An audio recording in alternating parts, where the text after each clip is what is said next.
Please don't forget to subscribe to our YouTube channel for more videos. We love you.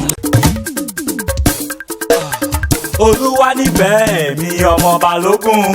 Arẹwà òkú ọdún ọmọ Wùmí o. Àkíyọ̀ àkíyọ̀ òkú ọdún òní o. Àkíyọ̀.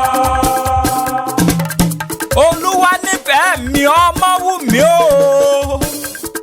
Ọmọ rẹ̀ ọmọ Balógun ó níwà onílárí onílárí onítẹríba ó níwà tútù bí àdàbà.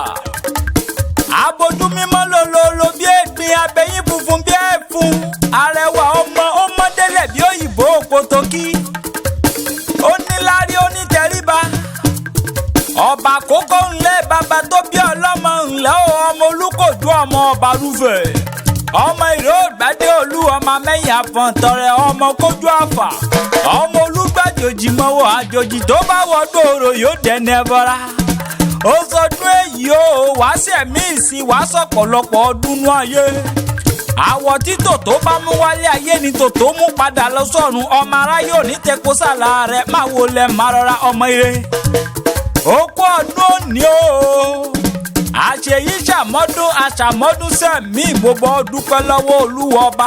Orí ẹ jẹ́ kó dàgbàlagbà kó sọ ọmọ fáwọn òbí rẹ̀. I wish you long life and prosperity. Ọmọ Wùmí o. Arẹwà òkú ọdún Olúwa nífẹ̀ẹ́ mi ọmọ Balógun máa wọlé máa rọra.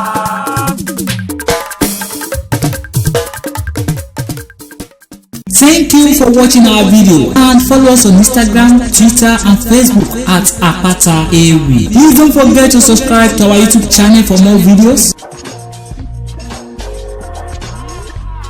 We love you.